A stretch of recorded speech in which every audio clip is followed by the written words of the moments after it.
What's good, everyone, and welcome back to another reaction video. Today we are reacting to Game Theory. Why do you hate my theories?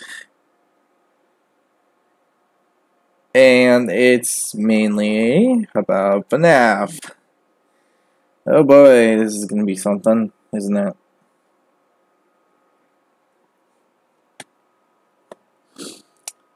If it has to come down to something, it's going to be related to the books. That's like an almost certainty when it comes to this franchise.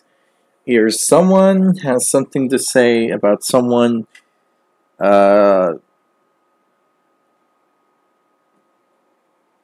using the books in a certain way. That is almost definitely. And I'm not wrong. You all may say otherwise, but you can't prove me wrong because this is generally the case.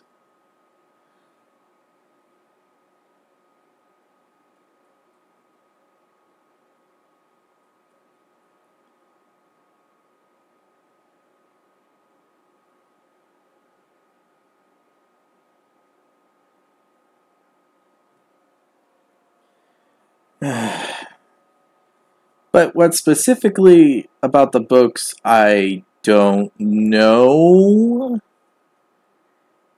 Like, there's so many things to comment about the books, and I think, if I remember correctly, there's a new book coming out soon, or that just came out. I don't know the specifics on that, but that's going to be an interesting subject to go on about. So, yeah. With this said, let's see what's going on here. So, if you enjoyed this reaction video, be sure to hit the like button down below. Hit the subscribe button to support the channel, support the content provided, and so on and so forth. Hit the notification button to be notified immediately when a new video comes out.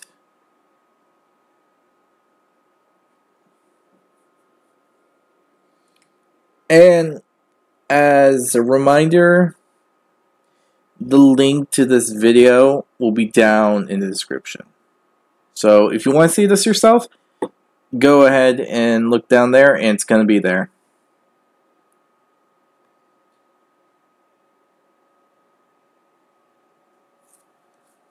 Other than that, let's just start this thing, because I'm curious what's going on here.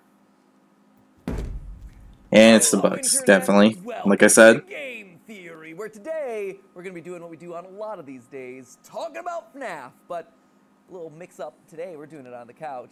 And let me tell you, have I got a theory for you. It is a theory that you are absolutely guaranteed to hate. Get your pitchforks ready. Okay. I am prepared to There's that forewarning. Twitter and Reddit for this one, but then again, honestly, that's kind of to be expected at this point, because that's largely been the response to a lot of our FNAF theories lately. Any theory that I release at this point starts with this massive wave of comments like, Matt's theorizing has gone downhill at this point. His latest FNAF theories are lazy, proper research is not being done. He's clearly running out of material. I'm genuinely wondering if he's even passionate about this franchise anymore. There is a difference between telling theories and straight up telling misinformation. Harsh, right? Okay. That's... wow. I don't even know where to go with that.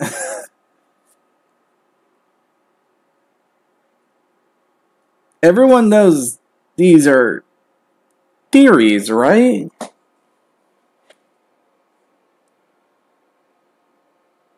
Now, it's not like he's saying it sounds like he's outright saying he solved the whole FNAF timeline. He knows every question. Or anything like that. I mean, jeez.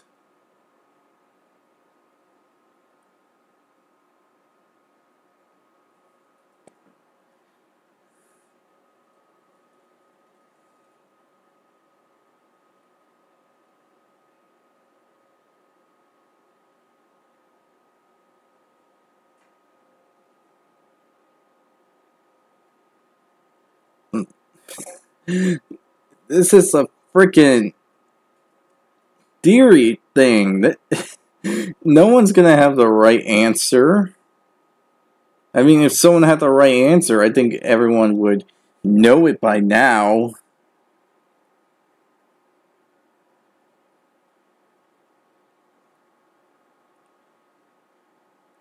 Or something like that. I mean, jeez.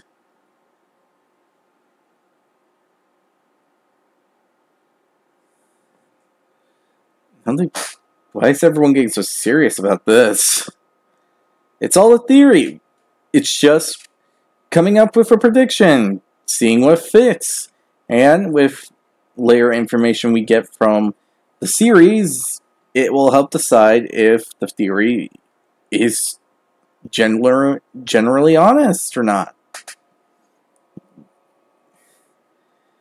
I don't need to take it so seriously, dang. In fact, I don't know if you've noticed this, but plus, all the theories seem pretty, especially about this franchise, always comes on point. I mean, did you not see the Ultimate Timeline? That's right at the top. Cue the clip. Fair warning, though, the conclusions we've reached, that's pretty, they are controversial. I feel good about them. Like, I think that we've locked in on a lot of the answers here, but, they're gonna raise a lot of discussion. Yeah, there it is. Or hate it. I don't really think there's gonna be much in between on that one. And we'll certainly get to my problems here in a minute. Let me just and I can see the reason why. It's not just me getting these. Can't really blame the guy. A lot of FNAF theorists are receiving the same sort of constructive criticism online. John from the channel FNAF, he has regularly told that, quote, his recent theories are horrible. Yes, I went to a printer and actually printed that out so I could read it. John lied about the contents of the most recent story. And, here's another one, I don't want to be rude, but the mimic and baby theory sucks. I don't want to be rude, huh? Well, you might want to look up the definition of what it means to be rude there, friendo. And it's not just me and John either. Rye Toast, another FNAF theorist, also involved with this one. He was told that his theories massively whiff.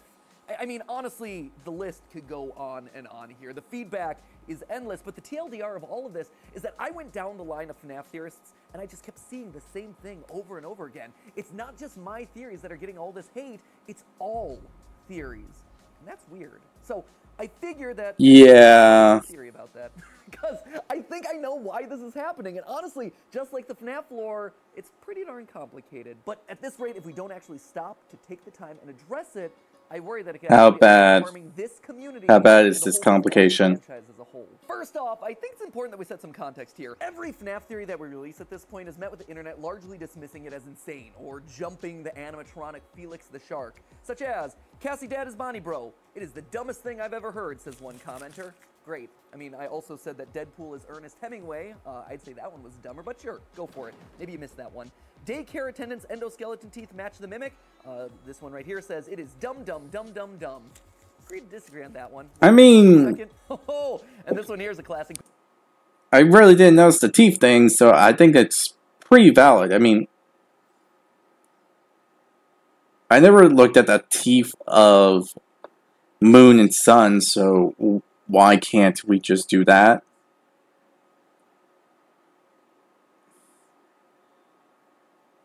And if it's not the right theory, then so be it. We got it wrong. I don't know why people are getting mad about this kind of stuff. This theory is literal. It's just a theory pointing at like little bit of details.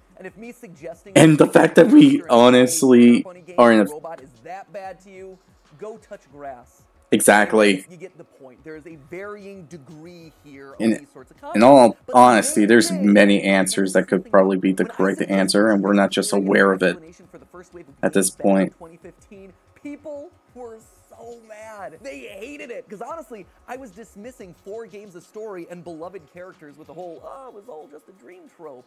Honestly, I didn't love it either, but it felt like where the evidence was largely pointing at the time. And yet, it's only now, all these years later, that the sentiment has finally changed on that theory. And people largely agree that Dream Theory was right at the time, and that Scott just pivoted the story later with Sister Location.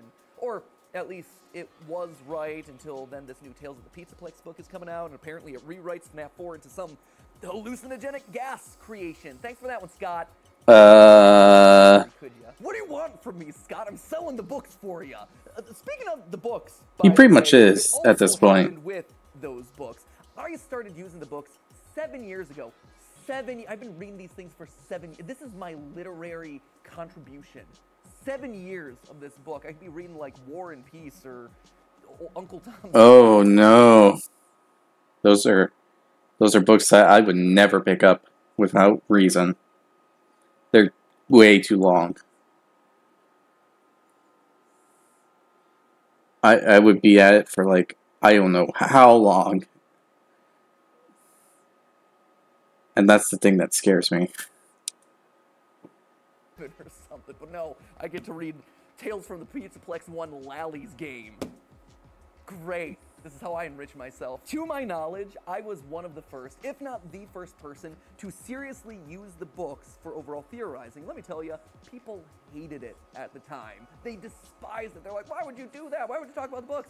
But those theories actually helped me predict that William Afton was going to be the villain, that Charlie was going to be revealed to be the puppet, that Sister Location was buried under the Afton house, and that Michael Afton was the Foxy Bro. And that's just a... And the hilarious thing is, Scott says that they have some mirth. 7 years later, I've got a couple of gray hairs, and the pendulum has swung completely in the other direction. Now, the community holds me and all the other FNAF theorists hostage if we're not looking at the books, or if we're looking at them improperly, and not treating them as 100% canon to the events of the game. But they're not. Long story short, time is a powerful thing, and in this...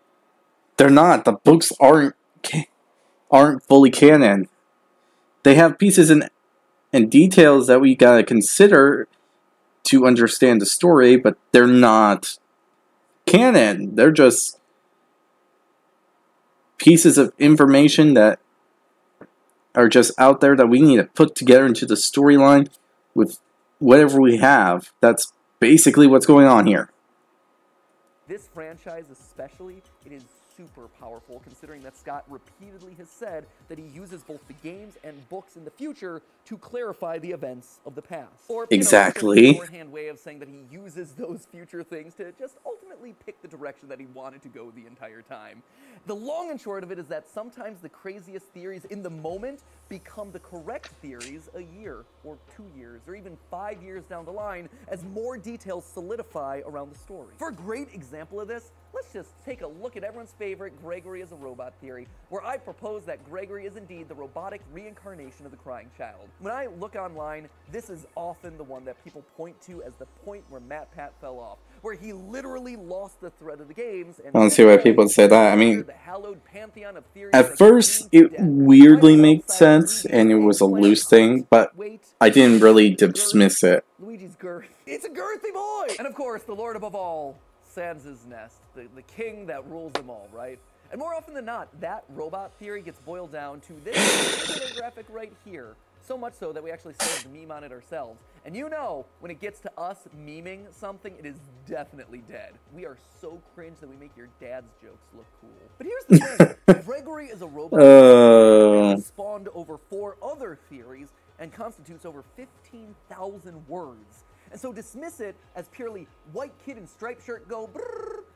Isn't that you just falling into the same trap that you, the internet accusers, have leveled at me? You say that I ignore evidence, that I don't. I mean, he's not wrong. I see details just to forward my intended narrative, but isn't that exactly what you're doing there? I mean, look at the facts, and for the sake of clarity and for the sake of your screenshots, I'll try to keep it all on a singular page since I know that you all love to boil my theories down to one image. So, how else, my friends, would you explain that Gregory looks like the crying child, that he is colored in purple which connects him to the Afton family, that he's taken a bite out of a golden Freddy head ice cream cone just like the crying child got bit, that he's being called broken, which parallels the final line said to the crying child, his vision getting all staticky when Vanny skips past him in the Pizzaplex, and him looking differently when Freddy gets Roxy's eyes. I don't know about you, but that right there, that seems to me like a lot of important evidence. So who's really ignoring evidence to forward their intended narrative here? Me, the person trying to concoct a theory to explain all of those details, or anyone online who continues to insist that Gregory, he's just a normal kid. And just like with dream theory and book theory, more evidence for this has just started to stack up. Since the release of Security Breach, the Tales from the Pizzaplex books, which many are now considering to be 100% canon to the games, these books have repeatedly included over and over again story after story of kids either becoming robots, always being robots or being taken over by robots. You don't even have to read the stories in the books to know this. I mean, just look at the theme of these covers, right? Robot humanoid kid, robot humanoid. This one doesn't count. Robot humanoid. Like, the last book in the series that's I mean, coming out, he's like, not wrong. as this episode releases, it is literally about Literally, Scott is just putting it out there and just smacking us with this knowledge and firmly telling us sounds familiar, who sets high scores robots can be kids in this series. Kids can be robots. We gotta agree to disagree on the details of it. Shouting in our faces the fact that Gregory is patient 46, confirming that, regardless of how you feel about Gregory as a protagonist, he's a bad dude.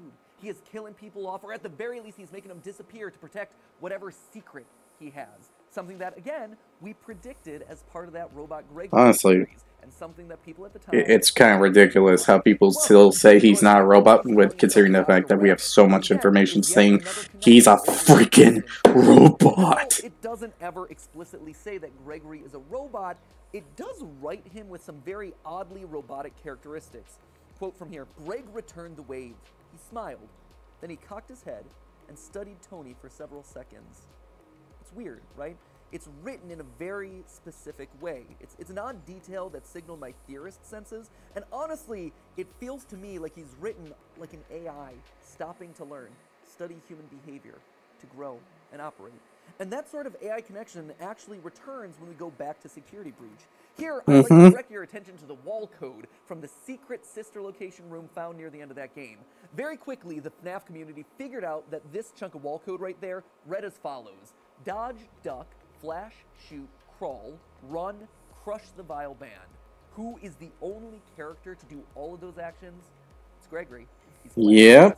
He's shooting phas lasers. I'm still confused why people still say he's not not a robot. I mean, come on, it's right there. Why would it be written in such a weird language? Well, honestly, we had no way of knowing it at the time. It wasn't until a year later, when this book finally came out again. This is the same one with. But then again, yeah, this time it had a we need the books. This one is a tale all about no one will do anything till Scott says something. Specific way. Quote again from this book. Every sheet of paper was covered with odd stick drawings and strange symbols that were not at all familiar to Mr. Burroughs. Squiggles, squares, loops, triangles within triangles. The code is the language of the Mimic. The Mimic being an AI program designed to copy those it watched. All signs point to Gregory being a robot built as part of this AI system. So, throw that one over there onto that one-pager screen grab from earlier. Oh yeah, and don't forget the fact that we also discovered that Robot Kid heads were found down in the sister location bunker, showing that Afton was working on... Yeah, I mean, we literally mentioned this in the Ultimate Timeline. Ever expected. That should actually be on there too. And overall, you look at that one screen grab, it's pretty crowded in there, right? And even if Gregory isn't a robot, it feels pretty darn clear that someone in this franchise probably is at this point. Here's the thing. I'm not bringing all this up to try and convince you, the internet critics out there, of this theory. There are some dead horses that I just want to leave alone, believe it or not. And honestly, I don't care if you believe this theory or not. I do not care in the slightest. I have no horse in this race, though apparently I have a lot of horse analogies to make. It's weird. That is a bit weird, but yeah. Corner of the internet trying to solve silly video game mysteries with a cool team around me and an awesome community of theorists. I would love you internet critics to join us. That would be awesome. We are an open-minded community. We are welcoming. We embrace you with open arms in the most fan-friendly way possible, but not in a way that's going to get us canceled. But for the people on Reddit and Twitter, oh, I get it. And all the other theorists of ignoring important information, no touch square. Our own version of a narrative just because we don't care about this franchise. Ask yourself honestly, who's really the closed-minded ones here? We're the ones pointing out this information. We're the ones who are trying to solve what all this means. To ignore it, that actually feels disrespectful to the franchise. While we're being honest, I mean, let's also be honest, he's not wrong. For clue hunting, I have been raked over the coals a lot across recent theories for making visual connections between characters and objects. My last theory, great example of this. I drew parallels between the daycare attendant and the Mimic because both of them have very unique teeth, where each individual tooth is independently operated. It's a completely unique design for an endoskeleton, only shared by those two characters. And yet a lot of I people... mean, he's not wrong. The entire idea is just surface level. Oh, it's only a coincidence. But do you remember what franchise we're talking about here, friends? There's barely a coincidence. Animatronic toes and buttons. But the reason that I bring that up is that while many dismissed that specific connection, I saw those exact same conversations happening around the mimic's hand. Yeah, that's a bit of hypocrite. Ugh. Damn, word got jumbled up in my mouth. Honestly, that just sounds like everyone being a hypocrite. Because as much as anyone would be offended by it, being called a hypocrite,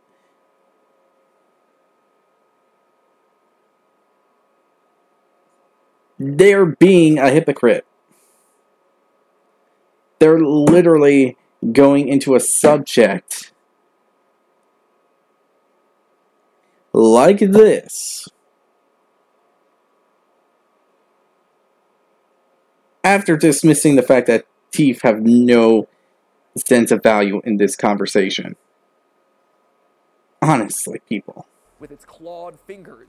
Oh my gosh, clawed fingers, just like Bird Trap or the Glamrock's hands.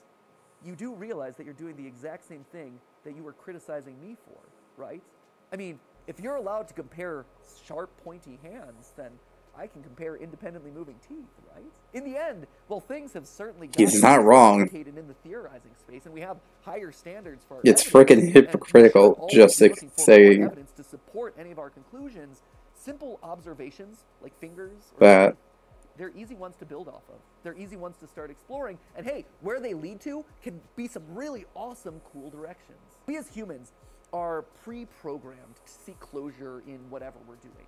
And it makes us feel secure and brings a sense of satisfaction, of closure, right? There's actually an entire brand of psychology dedicated to this very fact. So naturally, when we're faced with a series that doesn't give us any sort of clean or definitive answers, it's easy for us to want to find the simplest solution or cling on to certain details like they're indisputable facts because it's better to be wrong than to be uncertain. And FNAF makes that hard because it's a story that's built on shifting sand.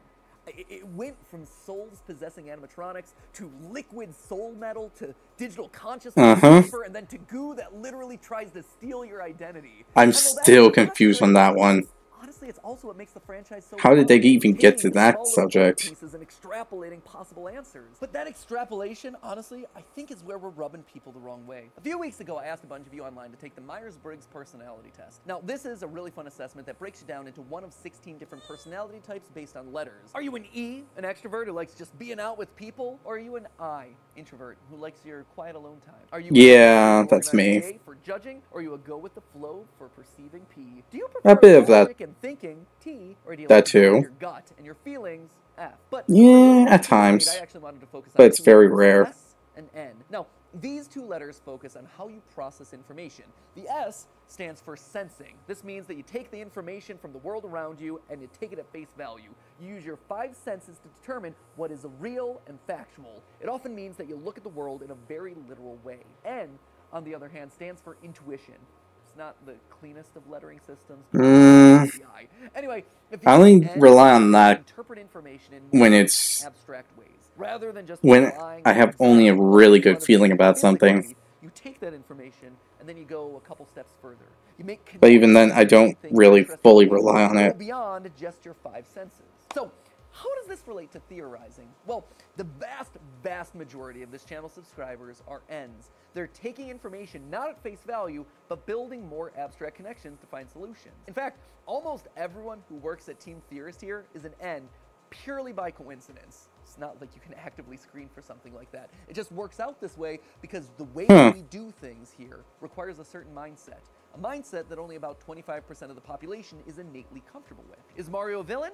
No. Of course not. There are so many examples of him being a hero, but you also can't ignore little details like the time he chained up Donkey Kong or the time that he stomped on his little brother's toe. And that not bad guy, but not really a good guy either. To, hey, at most, you can call him a jerk. You can't also theorize as an S. You absolutely can.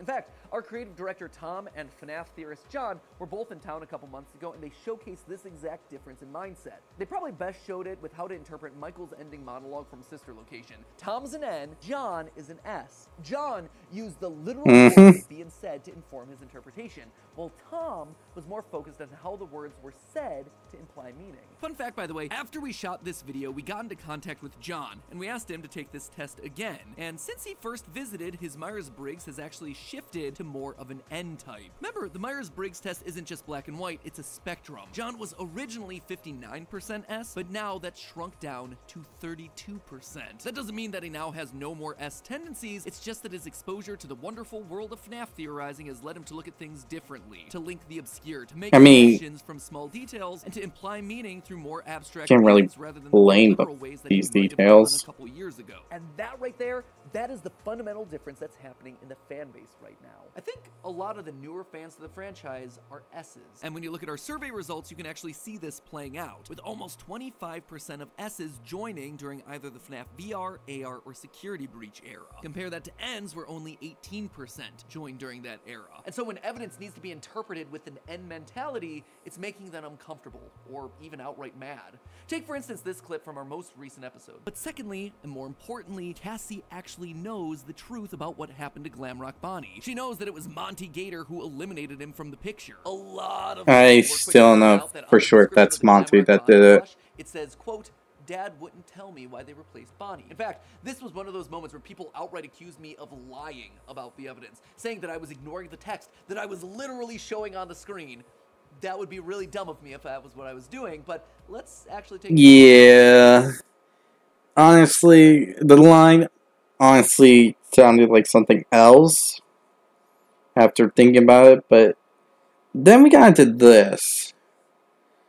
And then I started realizing that doesn't seem fully right. Why would specifically say something like that?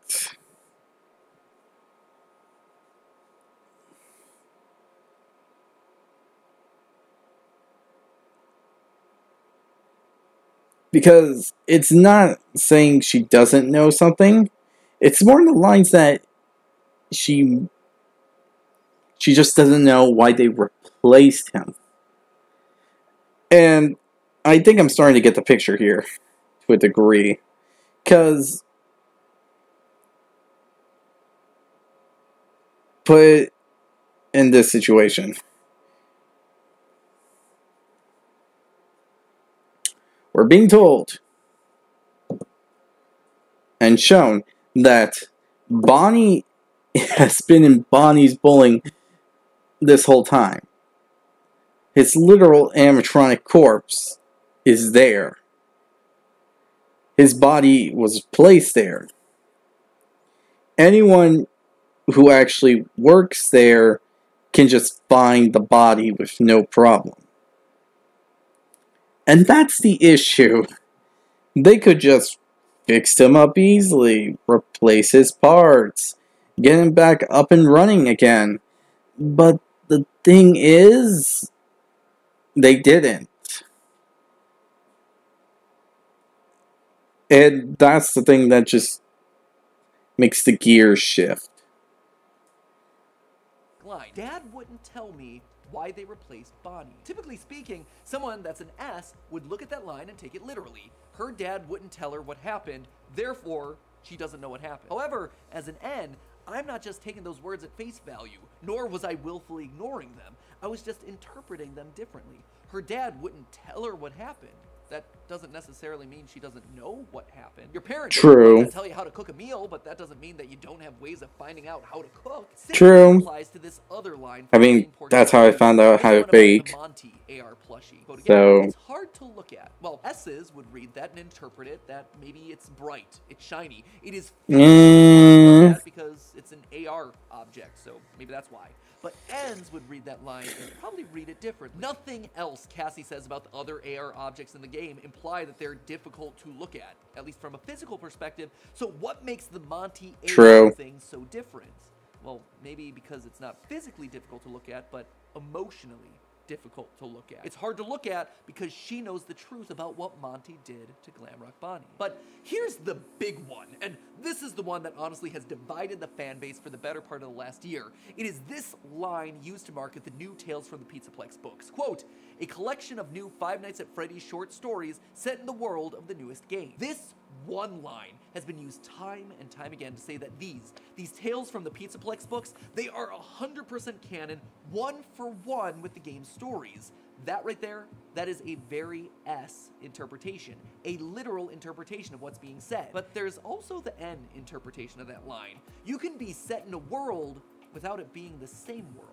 I think True. Toast actually said this one best. This Super Mario Brothers movie that just came out, that's set in the Mario Brothers universe, 100%. But it's not canon to the games. Hey, Rye, your end's showing. But that's always how the books have operated. And so many, myself included, have treated these new books in the same way. And Weird. We've gotten lots of hate for it. I mean, I it's don't not invalid get the joke. It's just a different, less literal interpretation than one that many of you on Reddit are familiar with. And it's one that honestly is more in line with statements that Scott has made in the past about the books. Though, can we all be honest with ourselves here? That line was cut from all the marketing. It's gone. It doesn't exist anymore. You have to dig up like historical websites to find it. It's now been replaced with this line that is published across all the books. Scott Cawthon spins 3 sinister novella-length tales from uncharted corners of his series as canon.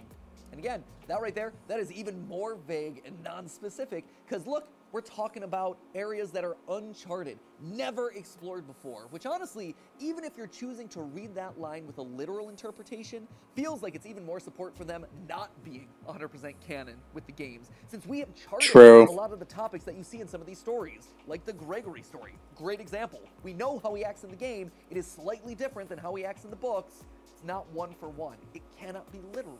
I'm just pointing it out. It is a difficult position to defend.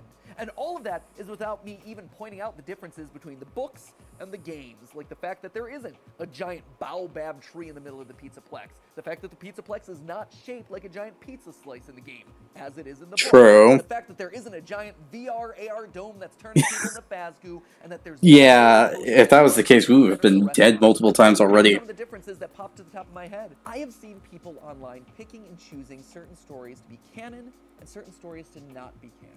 And again, I have to call out, isn't that just picking and choosing certain evidence pieces to forward your intended narrative? And do you see? Yeah, this is all pretty hypocritical. Convinced that the books are canon are doing exactly the same thing that you criticize online theorists of. You have an answer that you're committed to, and so every theory is based on a core assumption. And if it's okay for you, then it has to be okay for us too. In the end, here's the important thing to remember. We're all on the same team.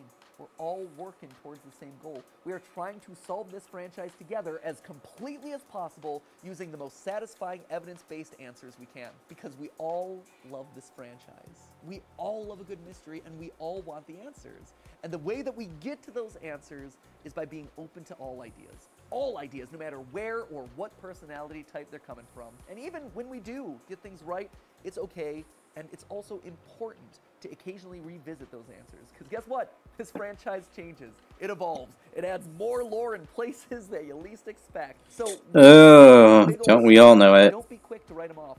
I mean, I suspected that Chica was a mediocre melody, just out of the blue, and that Mr. Hippo was at one point one of the core animatronic lineup. Both things that at the time seemed like pretty big swings back in the day. At this point, actually have a lot of evidence to back them up.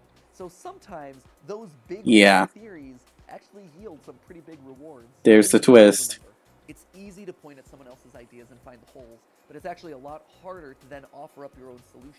It takes guts to put yourself out there and concoct a theory, so be nice to other people's ideas, because that's the way we learn. That's the way we grow. We do it by asking questions and making mistakes. If every theory were perfect the first time out, well, let's be honest, there wouldn't be any mystery to this, right? The games wouldn't be as fun. It would be kind of boring. And honestly, it wouldn't have spawned this incredible franchise that we have today. It also wouldn't have spawned this amazing merch. Okay, that was actually awkward. Yep. Okay. Okay, great, thank you. In between, all of us united in our love of mystery and our collective hatred. That was Fazgoo. But hey, yeah, that's I can actually agree to that hatred. That's good. It just makes no sense. I'm apparel. Take this apparel and run with it. Except for this one. I might change into this one later today.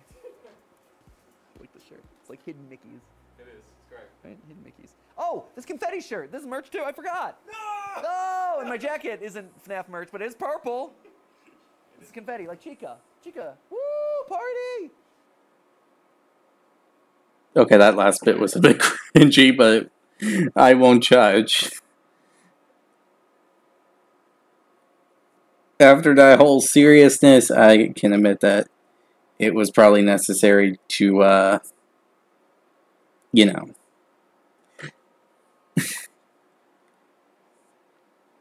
cut back on it. Anyway, this was interesting. Yep.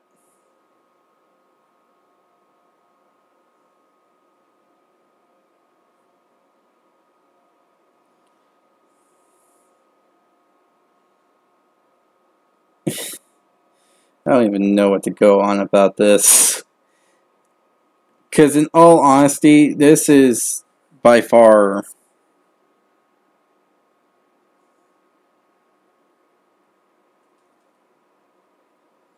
the most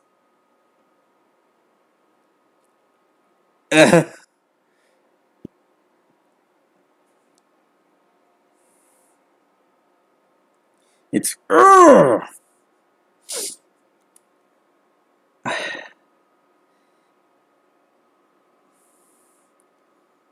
it just really gets at it, okay? It really gets to that point where you're just struggling to put it all together, considering the fact that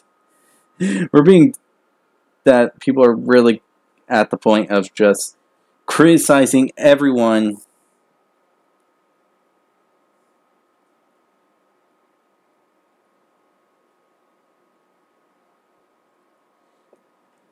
for just like theorizing stuff that they don't agree with. This franchise is not linear. There is multiple theories that could be correct and all that. We just need to pick at the details that are very noticeable and try to find some connection.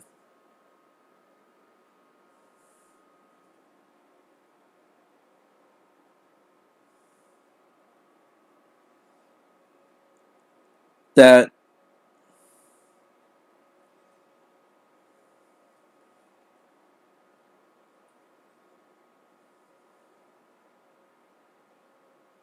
is honestly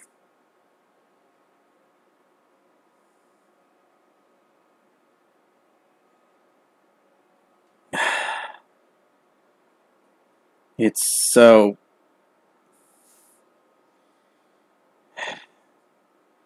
honestly it just doesn't make sense. You're criticizing this one thing, but everyone else does it, even yourself. I don't really mind everyone coming up with different theories. I don't see the mirth of some of them, but I can generally get the idea of why someone would think of it.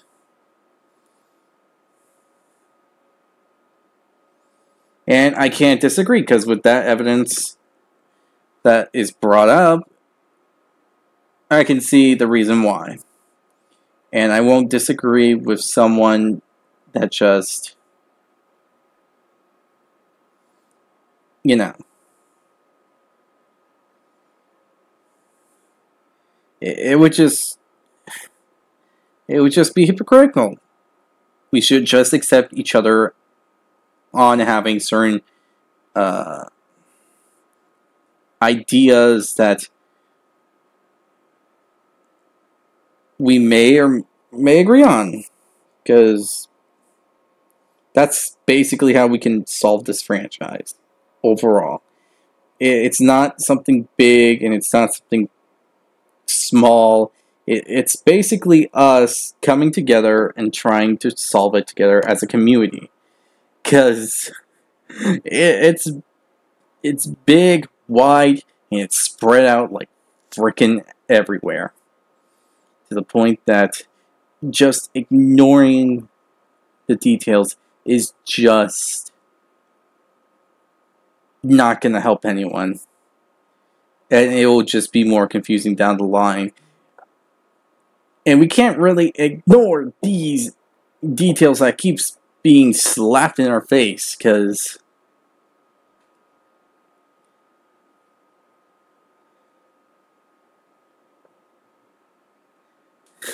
Scott keeps slapping it in our face that children that are in this game might not be children after all. They might be robot kids. And we are none the wiser.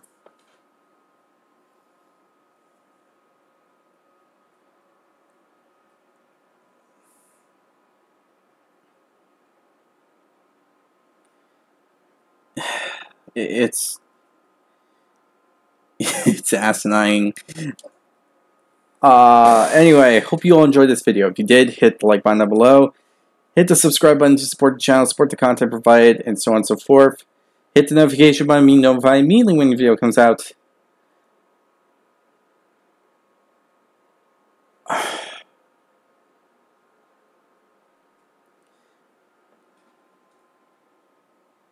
Tell me what you think about this subject. Honestly, it's, in my personal opinion, a mess.